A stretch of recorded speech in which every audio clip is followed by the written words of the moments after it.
Bismillahirrahmanirrahim. Assalamualaikum warahmatullahi wabarakatuh. Pemirsa, masih dengan saya Muhammad Lutfi Khairuddin dan ditemani Profesor Dr. Kiai Haji Imam Suprayoga ya. Pemirsa, sekali lagi saya tidak perlu lagi memperkenalkan beliau lebih jauh ya. Beliau pernah menjadi rektor begitu, kemudian sangat aktif dalam pengembangan dunia pendidikan dan keagamaan tentunya. Nah, Prof. Imam, saat ini kita akan membahas satu tema yang saya kira sangat penting sekali, khususnya dalam dunia pendidikan, yaitu mengenai rencana dihidupkannya kembali ujian nasional, Prof. Bukan lagi wacana ini sudah rencana begitu, sebagaimana yang disampaikan oleh Menteri Pendidikan Dasar dan Menengah, Mendikdasmen, Profesor Abdul Mukti, yang menyatakan ujian nasional akan kembali diberlakukan dengan format baru. Nah, kabarnya saya baca untuk November tahun 2025 ini adalah untuk tingkat SMA dan SMK. Sedangkan untuk tingkat SD dan SMP mulai tahun depan, yaitu tahun 2026. Tentu Prof juga masih ingat bagaimana ujian nasional dulu, Prof ya. Jadi standar nasional begitu, semua daerah soalnya sama dan dibuat standar atau syarat kelulusan begitu bagi siswa. Dan demikian problematikanya ketika penyelenggaraan ujian nasional waktu itu. Ada yang sampai juga mungkin yang tidak lulus itu merasa frustasi, stres dan seterusnya, yang berhasil juga demikian gembira. Dan itu menjadi satu indikator yang sangat penting ketika menentukan anak ini lulus atau tidak dari sekolah. Nah, sedangkan pada masa Menteri Pendidikan dan Kebudayaan Nadiem Makarim dikatakan bahwa ujian nasional sudah tidak ada pada waktu itu dan memang dikembalikan lagi ke masing-masing sekolah untuk menentukan lulus tidaknya siswa, karena yang lebih tahu adalah sekolah masing-masing. Nah, kita ingin mendapatkan pandangan sekaligus pencerahan dari Prof. Imam Suprayoga bagaimana mengenai rencana dari pemerintah, khususnya Menteri Pendidikan Dasar dan Menengah Profesor Abdul Mukti, yang akan kembali memberlakukan ujian nasional. Tentu dengan format baru, kita belum tahu formatnya seperti apa. Monggo, Prof. Assalamualaikum warahmatullahi wabarakatuh. Waalaikumsalam warahmatullahi wabarakatuh. Sebetulnya kita ini kan hidup ini kan proses belajar ya. Belajar itu yang paling bagus itu lewat pengalaman. Kita ini kan sudah lama sekali berpengalaman ada ujian nasional. Betul. Berbagai macam problem, berbagai macam masalah, dan juga keuntungan daripada ujian nasional kan sudah kita dapatkan. Lalu kita juga pernah pengalaman tanpa ujian nasional. Di akhir-akhir ini pada era yang baru saat zamannya Pak Menterinya Pak sebelum kita ini lah, Nadiem Makarim. Nah, kita juga belajar dari ketika tidak ada ujian nasional. Maka ketika ini ada pemerintah baru, menterinya adalah Pak Muhammad Abdul Mukti, maka beliau kan belajar dari ketika ada ujian nasional dan ketika tidak ada ujian nasional. Maka menurut analisis ya, kesimpulan beliau ternyata ujian nasional perlu, jadi lalu akan diselenggarakan lagi. Itu kan bukan sesuatu yang tanpa pengalaman ya, tanpa data ya. Nah, beliau mengamati dan beliau memutuskan ujian nasional itu diperlukan lagi. Saya kira ini adalah hal wajar, sebagai saya katakan proses hidup ini adalah pembelajaran. Tentu kita mesti mengambil pelajaran yang terbaik. Hanya memang format baru seperti apa itu kan lalu juga bisa belajar dulu secara nasional apa yang dampaknya secara nasional itu. Tadi dikatakan bahwa orang lalu berlomba-lomba untuk agar muridnya lulus kan itu.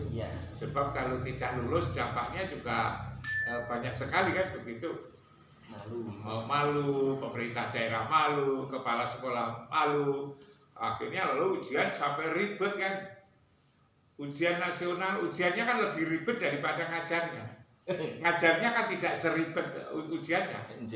Ketika ngajarnya kan kepala sekolah dipercaya.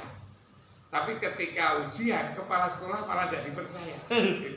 Sampai soal itu kan tidak boleh diletakkan di sekolah, dijaga kepala sekolah, tidak boleh. Sampai harus dititipkan kantor polisi. Coba, waktu ada ujian nasional, kepala sekolah saja tidak dipercaya. Coba. Kalau kepala sekolah saja itu sudah tidak dipercaya, lalu siapa lagi yang bisa dipercaya? Kan lucu sebetulnya.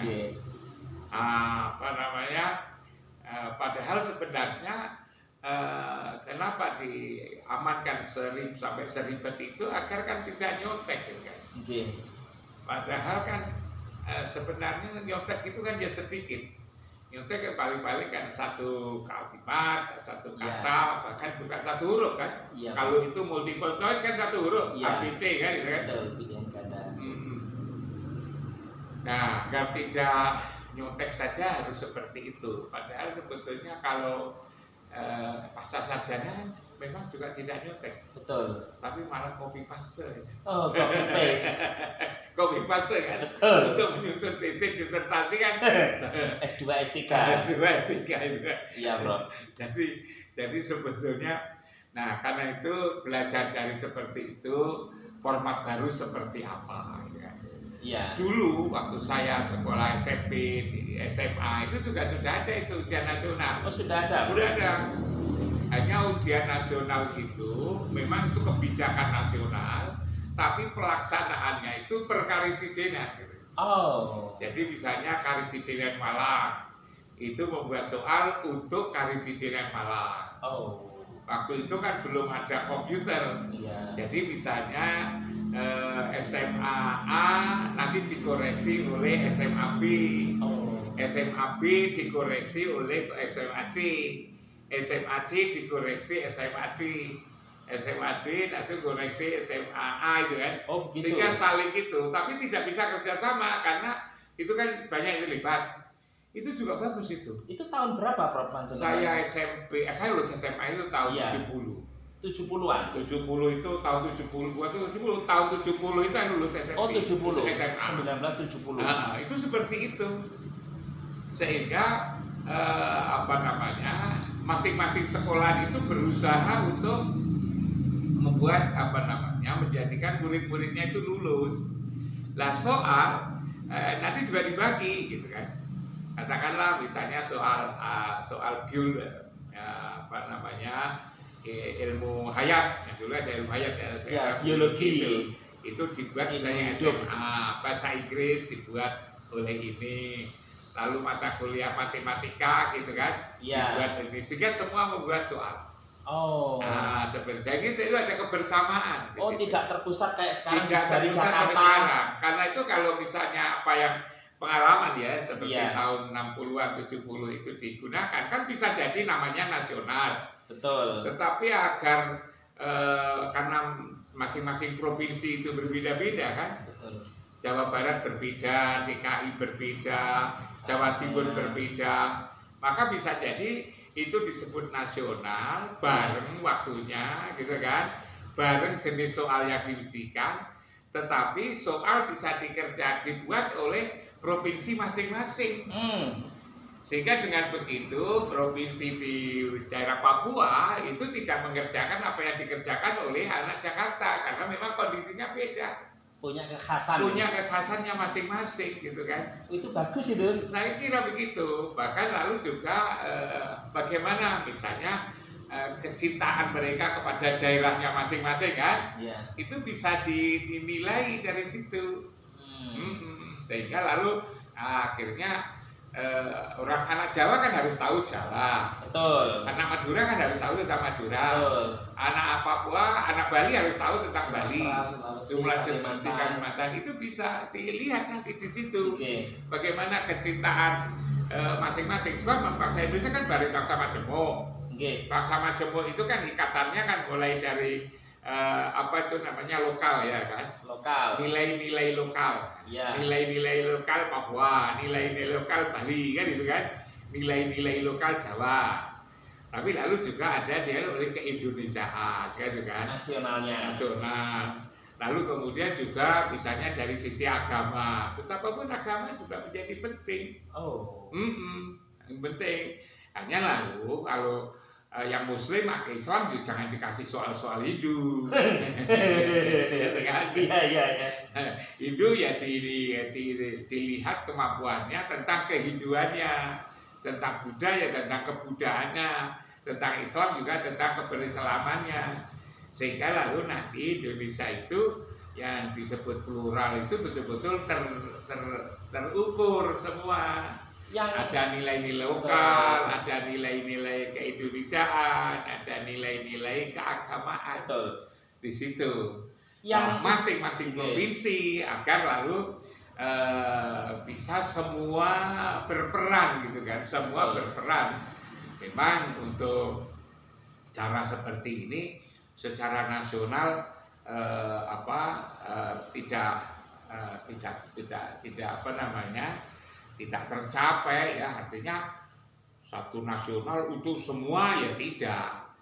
Tapi ini juga tidak mengganggu nasional, ini juga memperhatikan masing-masing lokal kan, masing-masing Kearifan wilayah. lokal. Kearifan Local wisdom. Local wisdom itu saya kira juga bagus, sehingga lalu masing-masing wilayah itu tidak hanya menjadi objek, betul. tetapi juga sekaligus menjadi subjek. Subjek. Menjadi objek ya subjek.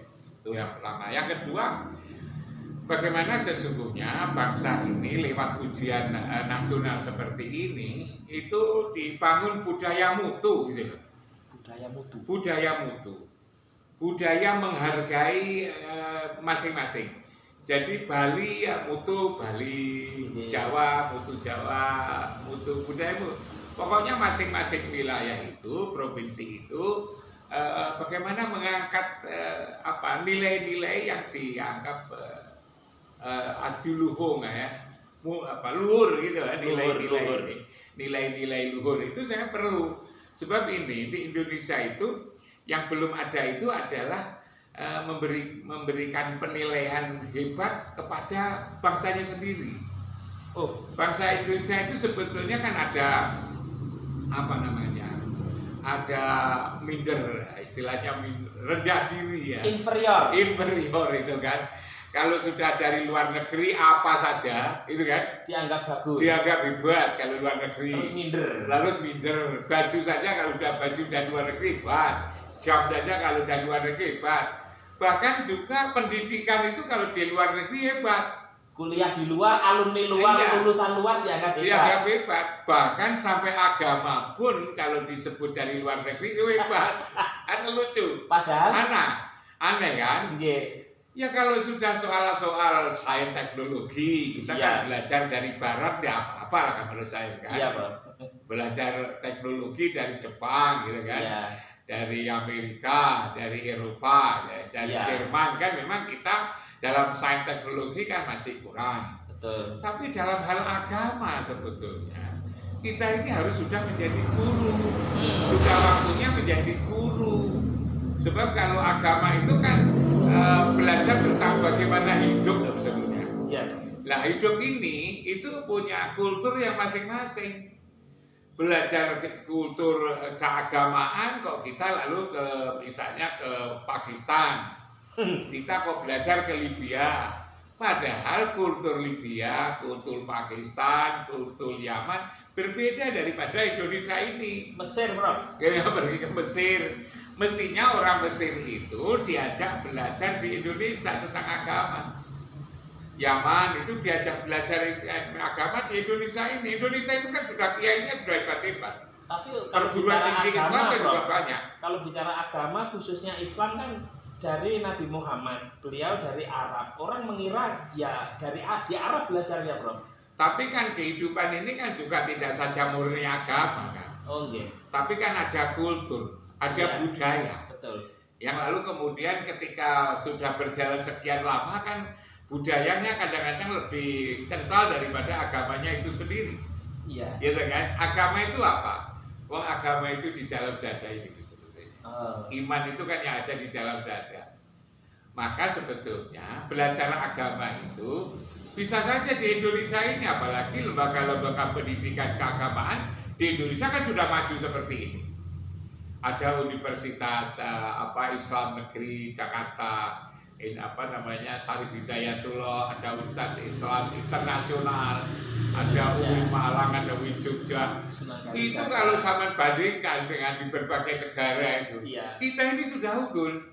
Dengan alasan Tapi kita ini sudah unggul sebetulnya. Pemikiran-pemikiran kita itu sudah lebih dalam daripada dari Mesir sana. Dalam soal agama. Cuman karena sering minder itu, Bro. Karena minder itulah. Sebenarnya maju negara kita ya. Maju. Makanya saya ketika jadi rektor saya kan bilang, silakanlah Al-Azhar ngaku perguruan tinggi yang paling hebat di dunia. Iya. Tapi jangan lebih dari 15 tahun. Setelah 15 tahun nanti yang terbesar bukan Al-Azhar tapi UIN Malang, kan kita bilang begitu. Iya. Ya kan? Karena kelebihan di sana itu kan saya lihat itu kan para pimpinannya itu hafal Quran kan itu. Iya. Nah kalau hanya hafal Quran kan bisa kita bikin dosen-dosen itu hafal Quran. Mau hafal Quran itu 3 tahun 4 tahun juga sudah hafal kan kalau mau. Iya. Lalu yang kedua kan mandiri secara finansial. Iya. Lah mandiri secara finansial kalau serius itu kan juga bisa. Iya. Rektor misalnya setiap tahun harus mencari uang misalnya 1 triliun misalnya dengan caranya sendiri, gitu kan? Iya. Ya ditanya, aku kemarin jadi rektor, berani enggak kamu mencari uang setiap tahun 1 triliun gitu kan? Kalau mau ya tak angkat, kan begitu kan bisa. Iya. Dan orang lalu kan juga mikir-mikir untuk jadi rektor. Nah kalau kita itu sudah berusaha sebetulnya caranya kan ada saja, ketemu saja nanti untuk cari uang itu. Baik, Prof. Tadi kembali ke ujian nasional, Prof. Tapi memang nggak apa-apa pemirsa. Beliau ini memang pengalamannya yang begitu panjang ya. Tentu bisa kemana-mana ini kalau kita bicara soal pendidikan ya. Dan kalau ujian nasional yang sebelumnya ini tidak seperti yang Prof sampaikan tadi ya. Enggak. Jadi soal dibuat dari Jakarta itu untuk diperlakukan kan di semua Indonesia. Semua Indonesia. Dan itu dibuat indikator juga. Iya, kan itu. Iya. Padahal mengajarnya itu diserahkan kepada masing-masing kan. Betul. Gurunya kualitasnya, pengalamannya dan juga kemampuannya juga berbeda-beda. Iya. Anak-anaknya juga berbeda-beda. Betul. Anak misalnya di Jakarta dengan anak misalnya di NTT kan lain. Beda. Tapi lalu diuji dengan soal yang sama. Betul. Lah bagaimana nyatanya saja sudah dilihat kasat mata beda kalau yang buat soal orang Jakarta. Makanya bagaimana kalau ujian nasional tetapi diserahkan kepada provinsi masing-masing. Betul. Itu yang membuat soal nanti juga para guru-guru yang ditunjuk misalnya di provinsi itu kan ada SMA yang dianggap unggul. Iya, Bro. SMA yang unggul itulah disuruh untuk menyusun soal. Iya. Untuk apa? Untuk memberi motivasi SMA yang lain itu agar unggul seperti yang membuat soal itu. Sehingga lalu melahirkan cita-cita. Cita-cita apa? Cita-cita untuk menjadi unggul. Kan begitu. Sehingga keunggulan itu lalu nanti bisa diraih oleh semua. Apalagi lalu saya katakan bahwa ujian nasional itu juga hendaknya sekaligus untuk bagaimana berfastabiqul khairat kan itu kan, berlomba-lomba kepada kebaikan, berlomba-lomba untuk meraih mutu, meraih kualitas kan begitu. Iya. Artinya mudah-mudahan begitu, Prof ya, format baru yang kalau dimaksud Pak Abdul Mukti. Kalau Mas Lutfi kan tanya sama saya. Iya. Format baru seperti apa? Iya. Nah, saya kan punya pengalaman ketika saya masih sekolah dulu kan. Oke. Sejak dulu sudah ada itu. Hanya lalu tidak soal itu secara nasional, tetapi perkarisidenan kali itu. Iya. Ada karisidenan Malang, ada karisidenan Kediri, karisidenan Madiun. Betul. Sekarang kan karena komunikasi sudah begitu lancar, tidak berkarisidenan, maka provinsi. Betul. Itu kan bisa. Luar kan? biasa pemirsa ya pemikiran beliau. Mudah-mudahan Mendikdasmen Prof Abdul Mukti mendengar ini ya dialog kita ini. Jadi itu yang terbaik begitu menurut Iya, Prof. kalau Tanpa provinsi- menghilang. Jadi ada kekhasan. ada kebersamaan. Tapi mengenai ini Prof, tujuan ujian nasional sendiri seperti dulu dikatakan kan ini penting untuk standarisasi secara nasional. Lah nasionalnya itu yang tadi kan kekhasan. Indonesia itu kan panjang kan, dari Aceh sampai Papua. Betul. Iya kan? Iya. Lah wong pelaksanaannya aja tidak berstandar kan? Iya. Antara Jakarta, lalu kemudian Jawa Timur, lalu Bali kan sudah beda-beda. Betul. Wong apa yang ada saja sudah beda-beda kok akan diukur dengan ukuran yang sama. Oh berarti nggak perlu mengukur sama itu? Ya tidak perlu dong. Mengukur itu ya mengukur tempatnya. Kalau seperti Maslow itu ya diukur dari Maslow itu sendiri kan begitu kan. Oh iya. Kan bisa seperti itu. Lalu dengan cara seperti ini maka lalu melibatkan semua.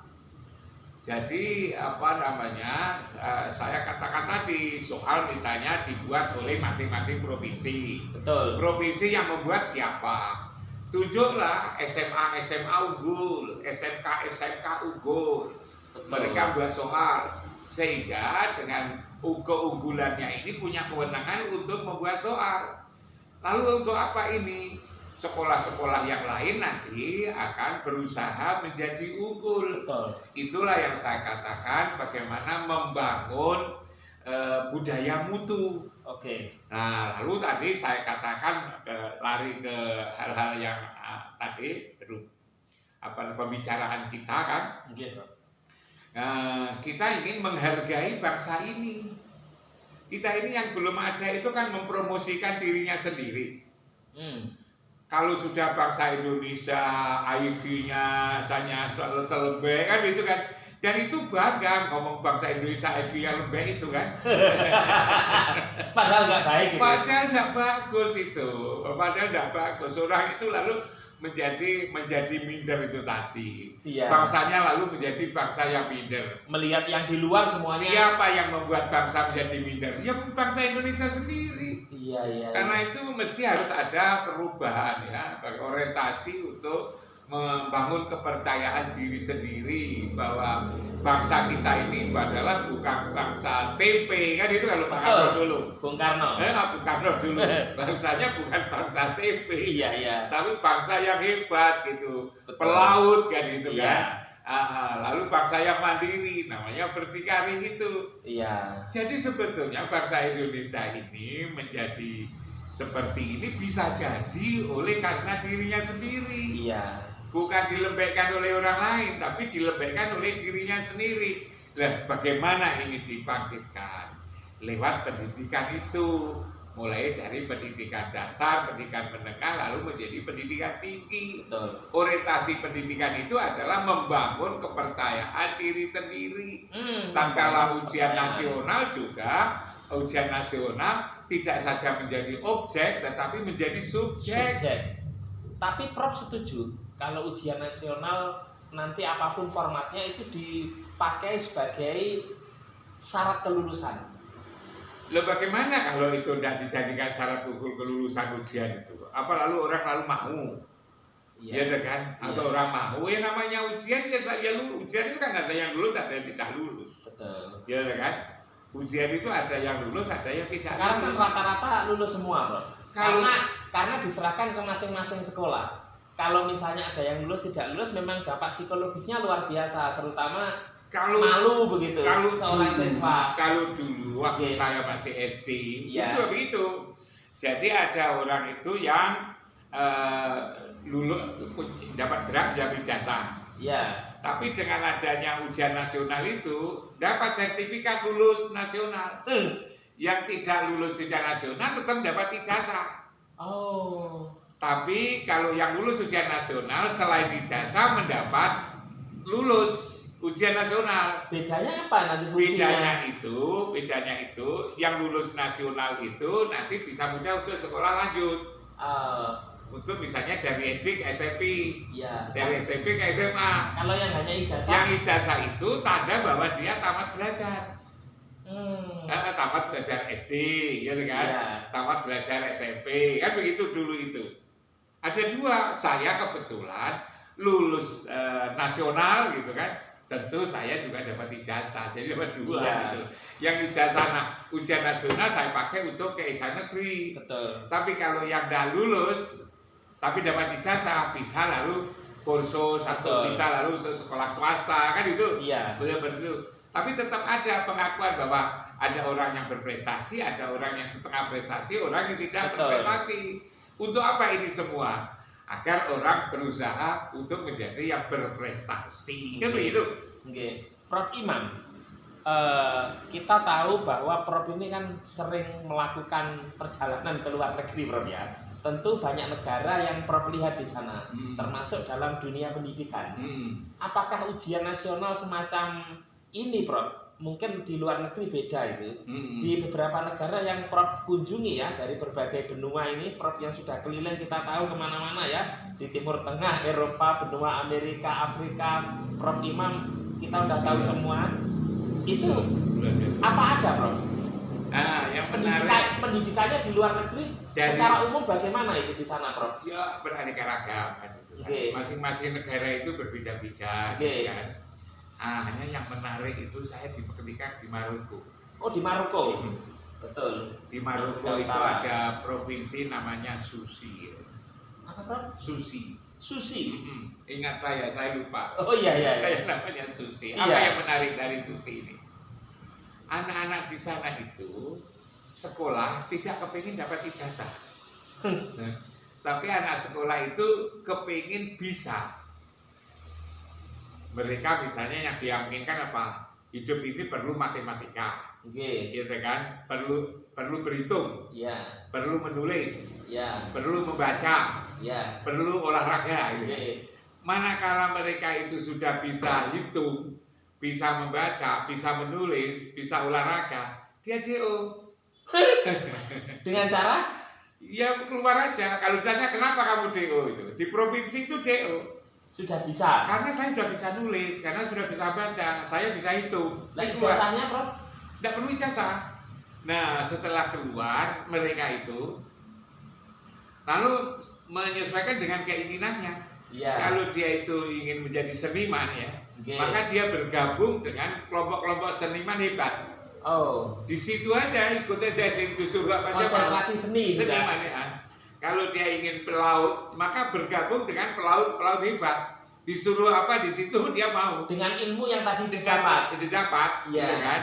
Maka dia akan begitu juga petani, dia bergabung belajar dengan orang bertani yang hebat, yang sukses. Iya. Berdagang juga begitu. Jadi anak-anak di sana itu setelah bisa menulis, berhitung dan membaca itu dan olahraga itu, maka lalu belajar hidup kepada orang yang telah sukses hidup. Nah, karena dia itu sudah bergabung dengan orang hebat, nanti kan ketularan hebat. Iya. Dia lalu tidak nganggur. Dia lalu langsung bisa kerja. Karena itu di sana itu tidak ada pengangguran. Jadi Tidak ada pengangguran. walaupun tidak punya ijazah tidak khawatir terhadap masa Tidak depan. ada, karena kerja itu tidak ada kaitannya dengan ijazah. Kerja itu kaitannya dengan keterampilan dan pengetahuan. Maroko ya? Di Maroko itu. Itu kan. Iya. Nah, tapi karena dia itu apa namanya? Ini gini. Karena dia itu menghadapi problem-problem Iya. bahwa dalam kehidupan itu mereka bahasanya bahasa Arab. G, bahasa Arab. Apa namanya, bergaul dengan orang-orang Spanyol, bergaul dengan orang Perancis, bergaul dengan orang bahasa Inggris, mereka itu otomatis dia bisa bahasa Spanyol, bahasa Inggris, karena setiap hari komunikasinya dengan mereka itu. Oh, sudah otodidak, otomatis. Otomatis. Nah, seperti anak Jawa kan tidak perlu belajar bahasa Jawa, kan sudah bisa Jawa sendiri. Keseharian sudah. Keseharian. Orang Indonesia kan, anak Indonesia kan tanpa belajar bahasa Indonesia kan bisa sendiri. Betul. Ya kan? Walaupun memang di sekolah diajari bahasa Indonesia, tapi Iya. tanpa dipelajari bahasa Indonesia dia juga bisa bahasa Indonesia. Bisa. Karena sehari-hari dia bergaul dengan itu. Iya. Nah, kan itulah ketika Maroko krisis, G. maka rajanya itu kepingin mengangkat menteri ekonomi itu dari Susi itu. Dicarilah orang Susi, tetapi tidak ada yang punya ijazah. Akibatnya apa? Akibatnya nyari pokoknya yang penting dari Susi. Apa yang terjadi? Yang terjadi 2 tahun krisis itu selesai oleh orang yang datang tamat SD. Untuk jadi menteri ekonomi. Ekonomi. Karena dia punya wawasan ekonomi kayak begitu itu. Oh. Coba. Nah, mereka itu tidak punya ijazah ya, tapi bisa bahasa Prancis, bahasa Spanyol, bahasa Inggris ya, bahasa Arab tentu. Itu Di sana itu ijazahnya pendek-pendek atau udah mereka gelarnya tidak ada, sekolahnya pendek-pendek kan itu kan, tapi kemampuannya luar biasa. Di Indonesia itu, mohon maaf itu kan. Gelarnya panjang-panjang. Tapi kemampuannya kurang. Oh, di Maroko itu apa sampai sekarang seperti itu, Bro? Saya kira masih ada. Saya ke sana sudah lama itu dulu. Iya. Kira-kira tahun kalau nggak salah ambasador dubesnya itu kan alumni kampus kampus kita. Iya, karena itulah saya Pak Tosari Wijaya. Tosari Wijaya juga wafat. Almarhum. Saya datang ke sana 2 kali. Iya. Jadi ijazah bukan sesuatu yang penting lagi. Bukan dicari. Bisa sekolah sudah dapat ilmunya, dia keluar untuk hidup. Gitu kan. Belajar hidup. Pertanyaannya, pemerintah Maroko apa tidak mensyaratkan misalnya untuk cari kerja, melanjutkan pendidikan dengan ijazah seperti di Indonesia ini, Bro? Ya, kalau di sana kan yang dihargai kan orang itu kan kemampuannya, bukan ijazahnya. Kalau kita kan yang dihargai ijazahnya. Betul. Kemampuannya enggak tahulah, yang penting pokok punya ijazah. Saya ingat ketika Prof Imam menjadi rektor UIN Malang mengatakan sesungguhnya yang harus mengajar misalnya kayak Al-Quran, hadis, tafsir di kampus UIN itu pesantren, orang-orang pesantren, tapi berhubung tidak punya ijazah, Prof. Dulu itu kan itu begini. tidak bisa. Saya ingat loh, Prof, waktu sambutan itu. Betul, dulu kan begini. Pesantren-pesantren itu kan tidak boleh melanjutkan perguruan tinggi. Iya. Misalnya pesantren di Pesuruan itu apa Sidogiri. Lalu pesantren di mana lagi di Kediri, yang bagus-bagus itu kan. Iya. Nah, saya mikir, wah anak pesantren kan anak pintar. Kok sekolahnya nggak bisa? Daftarnya kok nggak bisa?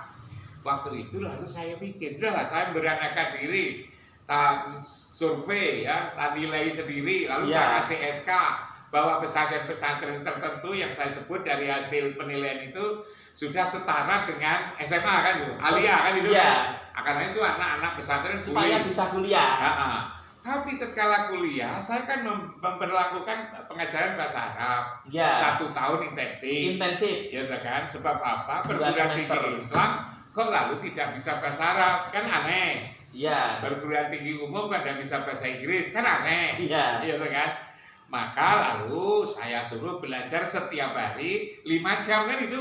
Dari jam 2 siang sampai jam 8 malam. Dan saya mengalami itu. Belajar kan begitu. Intensif kan itu. Yang jadi problem, anak-anak pondok ini kan jenuh kalau disuruh belajar dari awal itu. Betul. Karena anak pondok itu sudah bahasa Arabnya kan sudah bagus.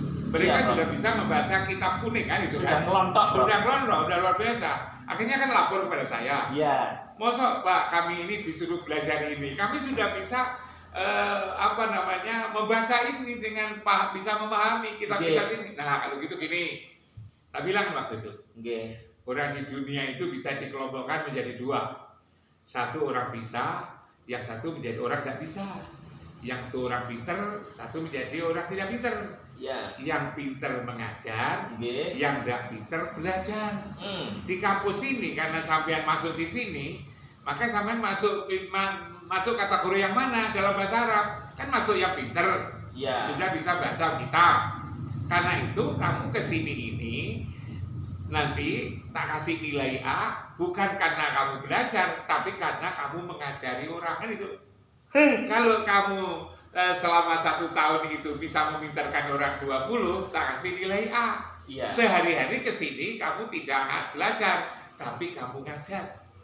Dengan mengajar itu dia kan tambah pintar. Betul. Orang cepat pintar itu karena mengajar itu kok. Betul. Sehingga anak-anak Sidogiri waktu saya menjadi mahasiswa di UIN, tak perankan bukan jadi mahasiswa, tetapi menjadi asisten dosen. Ya kan lebih enak itu kan. Anak-anak lalu belajar kepada teman sejawatnya dengan usia yang muda ya. Usia yang sangat muda. Lalu otomatis saya juga menghargai kan pesantren. Ketika mereka pulang datang ke pesantrennya, aku kalau kuliah di UIN Malang dalam hal bahasa Arab, saya tidak disuruh belajar tapi saya disuruh mengajar kan begitu. Dan merasa dihargai. ini adalah bagian daripada menghargai mutu. Betul, betul. Kan begitu dulu itu. Iya. Dan anak-anak juga tidak tersinggung karena saat itu saya membagi orang itu mahasiswa jadi dua, mahasiswa yang pinter menjadi tidak pinter, yang tidak pinter belajar, yang pinter mengajar, kan begitu. Okay. Dan itu lebih murah jadinya. Nah itulah yang saya maksud. Itu sukarela ya. Dan ngajarnya juga sukarela. Nah mereka itu kan senang karena seorang dihargai gitu. Okay. Nggak usah dibayar kan sudah senang. Iya. Kan? Orang itu yang penting kan senang, kan gembira kan. Betul. Bangga, kalau dia bangga jangankan kok tidak dibayar, bayar pun mau. Jadi kalau bahasa Jawa itu ngewong ne wong. Ya. Prof pernah bilang menjadi rektor itu memfasilitasi akunya aku orang itu. Iya, mengaku akunya. Iya. Mengakui akunya aku. Iya. Prof, kalau kembali ke ujian nasional, Prof, menurut Prof apakah dengan adanya ujian nasional dengan dulu dengan terus kemudian tidak adanya ujian nasional ini tentu menjadi satu pengalaman ya Prof ya, sehingga tentu dengan ujian nasional yang ada ini jangan mengulangi lagi ujian nasional yang dulu. Makanya itu. Artinya harus bisa mengambil sisi lebih, sisi kekurangan makanya untuk dicombine begitu. Format yang lain seperti apa? Ya. Saya juga berdasarkan pengalaman kan. Ya. Ketika saya menjadi murid pada tahun 60-an 70 dulu kan begitu. Betul. Dulu pernah ada seperti ini, dan dengan seperti ini dulu tidak terjadi berisik betul. Protes macam-macam terkait. Ya. Sebab kalau lalu seperti menjadi ribet, lalu saling tidak percaya, kan? Ya. Saling tidak percaya, menuruti orang. Padahal sebetulnya sekolah itu untuk membangun saling percaya. Betul. Kok sekolah malah justru melahirkan orang saling tidak percaya? Oh betul. Secara psikologis nggak baik. Tidak bagus. Jadi sebetulnya sekolah itu agar saling percaya, tentu tatkala ada budaya mutu. Lah sekolah kok malah justru ngajari kepala sekolahnya dan dipercaya. Dan gurunya juga, Bro. Bukan hanya kepala sekolah. Soal dititipkan di kantor polisi tadi Bro bilang. Lah coba, ngawasi saja, itu kan diambilkan dari orang-orang perguruan tinggi. Dosen-dosen itu kan disuruh ngawasi ujian di SMA, SMK itu kan. Iya, ada juga guru dari sekolah lain, Bro. Lah ya. Itu. Lah ya kalau guru sudah tidak dipercaya, siapa lagi yang dipercaya di negeri ini? Iya. Jangan yang bisa dipercaya itu orang pusat sana, tidak. Kita ini sebetulnya sama kok, asalkan masih jadi manusia ya sifat-sifatnya sifat manusia. Iya. Kalau lu harus dirubah lah kita ini. Bagaimana lewat ujian itu kita saling mempercayai, kita punya niat bersama untuk membangun budaya mutu, membangun kepercayaan diri sendiri, menghargai orang yang sudah dianggap unggul, punya lebih, mereka disuruh untuk diberi kepercayaan untuk menguji. Dengan diberi kepercayaan itu maka juga melahirkan semangat untuk menjadi unggul, kan itu. Jadi nilai-nilai itu, Prof, yang kemudian dalam ujian nasional yang dulu itu hilang gitu. Nilai-nilai yang mulia, yang adiluhung itu hilang.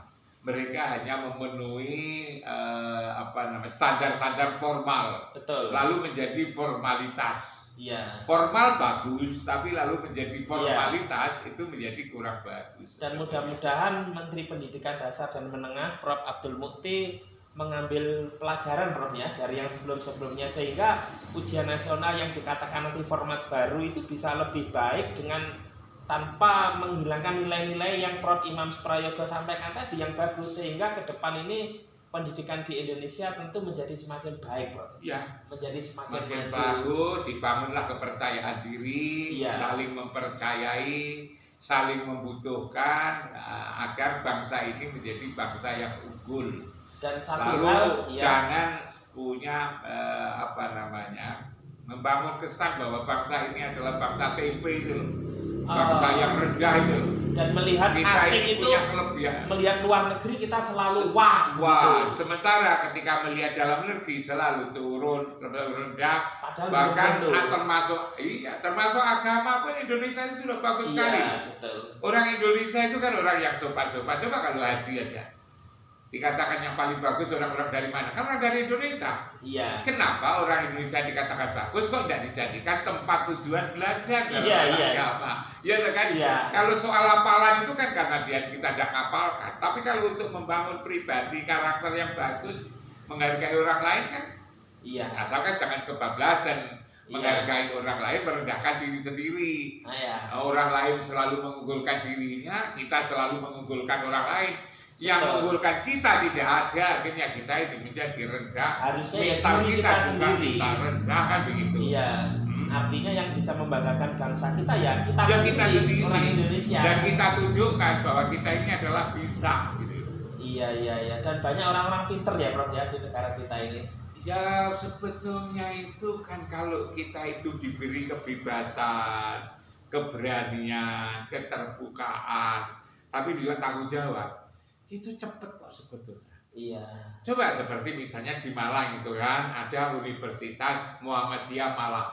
UMM. Siapa kan yang tidak bilang itu bagus kan itu? Iya. Lalu ada UIN Malang kan itu kan? Betul. Dulu kan masih kecil lalu jadi besar kan itu kan?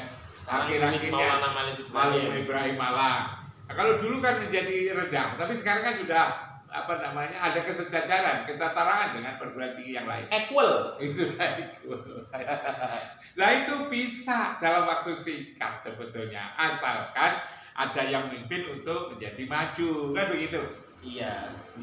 Baik Prof Imam, semoga dialog singkat ini bermanfaat dan bisa memberikan edukasi kepada masyarakat mengenai ujian nasional ya, khususnya bagi para guru, para kepala sekolah mungkin ya, stakeholder, pemegang kebijakan terkait pendidikan di Kementerian Pendidikan Dasar dan Menengah khususnya, menjadi satu pertimbangan agar format baru ke depan ini menjadi lebih baik dengan mengambil pelajaran dari pengalaman-pengalaman sebelumnya. Prof Imam, terima kasih. Terima kasih kembali.